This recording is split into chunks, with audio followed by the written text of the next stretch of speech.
Back in December of 2019, I was driving home one night from work down a back road. It was super rainy and foggy. This particular road, being in the country, was two narrow lanes and very twisty.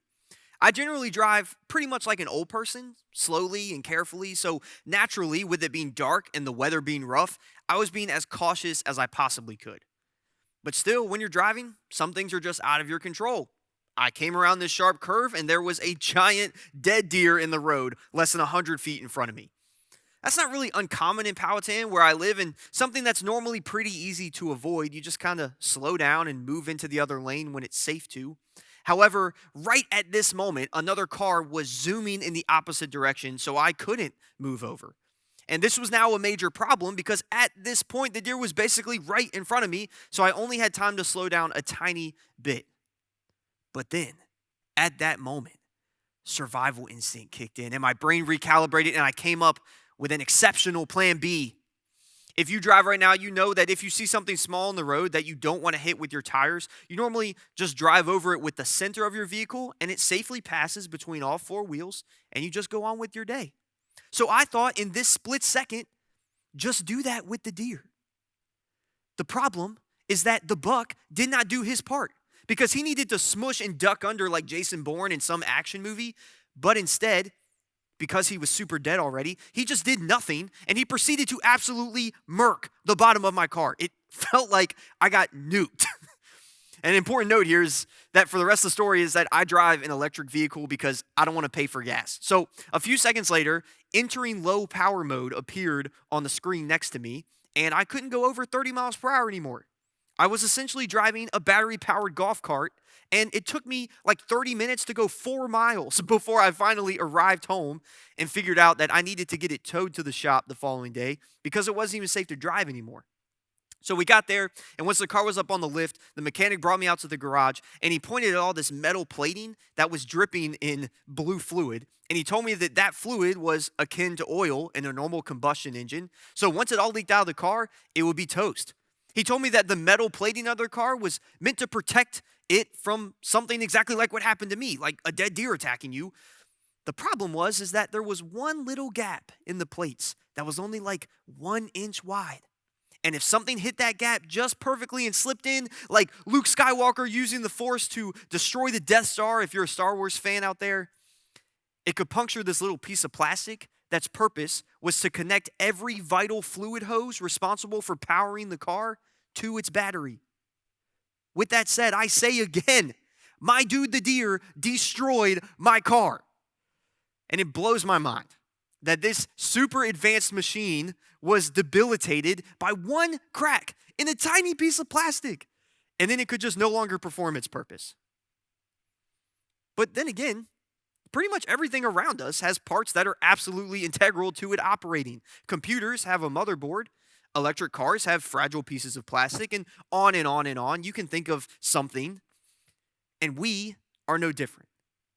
Each of us has a heart that pumps blood through our veins, and its sole purpose is to get our fluids from where they are to where they need to be, and it has to operate in accordance with its exact purpose without fail in order for us to sustain our lives.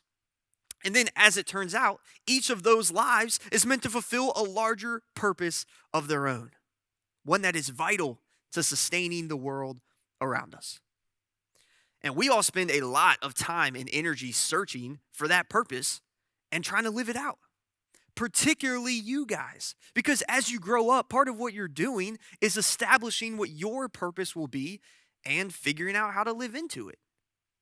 Last week, as we began Not Yet, which is our first series of 2023, we're super excited about it. Ellis talked about the value of patience and how to navigate waiting as God continually molds you into who you're meant to be. This week, we're going to talk about how to establish the foundation that can help guide you towards your specific purpose as you grow when you're waiting and when it's time to move.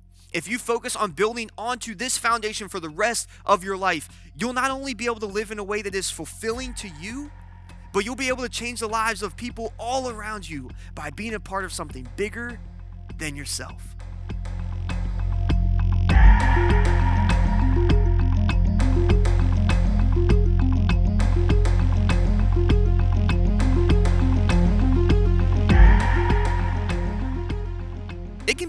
really frustrating to know where you're trying to get to and know what you need to improve on, but feel like you can't make any progress. It's a whole different feeling when you aren't even sure what direction you're supposed to be going in. Feeling like you don't have a purpose can be disheartening, and it's always harder to get going if you don't know what you're even working towards.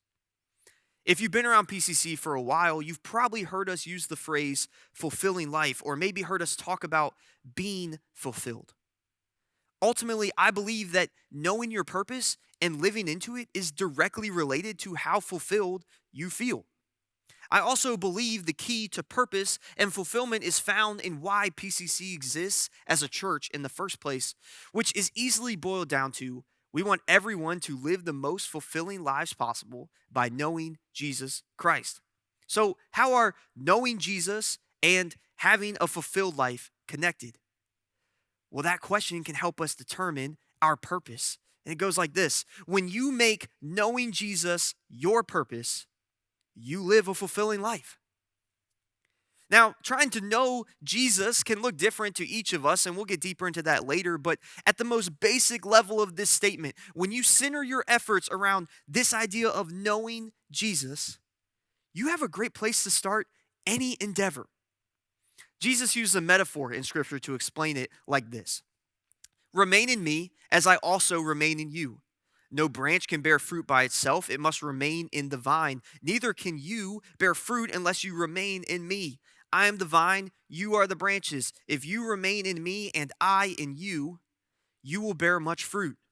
Apart from me, you can do nothing. So, in here in the subtext, Jesus is telling us as well that the opposite of our proposed purpose statement is true as well. If you don't know Jesus, if you create a purpose for yourself that is not grounded in Him, you cannot be fulfilled. You can have fleeting happiness and temporary peace, but it'll never last. Jesus tells us, apart from me, you can do nothing. And those aren't just dramatic words in a story or words on an old page in a book. I've actually experienced it, both sides of that coin. See, there was a period in my life when I thought that I knew what I wanted and what was best for me. From my freshman year of high school to my sophomore year of college, I was determined to be loved by girls and admired by men. Oh yeah, and I mean, God could be my co-pilot. You know, he'd be riding shotgun. He would be celebrating all of my victories and my achievements. Every word I said, every action I did, every thought I had was about how I could gain status. My purpose for myself was to make my name great and to be glorified by everyone around me. And it was really good for a little. And then it all broke down. And I don't know how you would label the opposite of fulfilled, but I would describe it to you from my experience as a vast emptiness.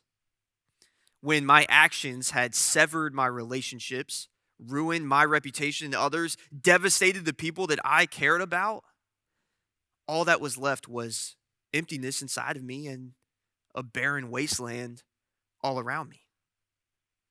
So knowing that, how do I stand before you now? Definitely not perfect, definitely not anyone to be glorified, but definitely filled to the brim with thankfulness and peace, existing with deep, meaningful friendships, a strong marriage, a healthy family. For me, the journey looks something like this story from the Bible.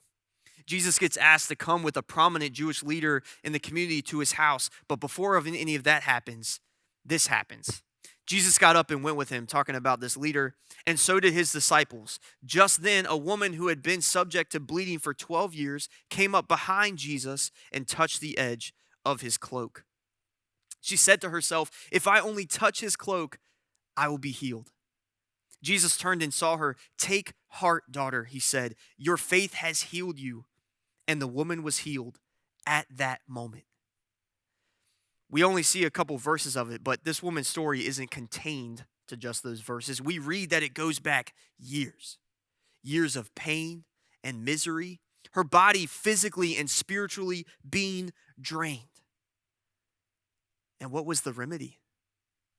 She made it her purpose to simply cling to Jesus. Wherever he was going, that's where she was going to be. Wherever he moved, she was going to follow. Every effort was pointed towards just touching Jesus.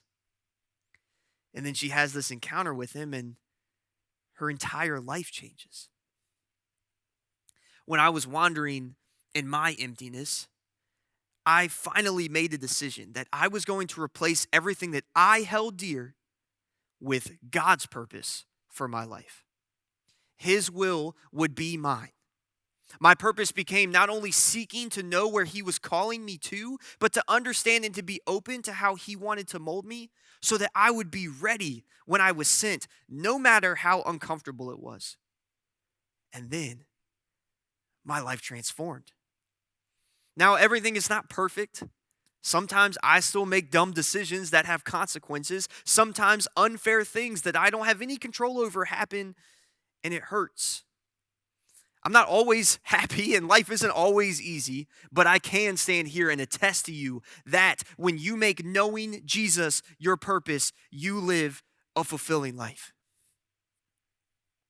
Like I said before, this means different things for different people. Some of you may be on the fringes of faith right now and you're not sure you're ready to go all in. To you, knowing Jesus may just be coming to church with an open mind and listening intently to what's being taught.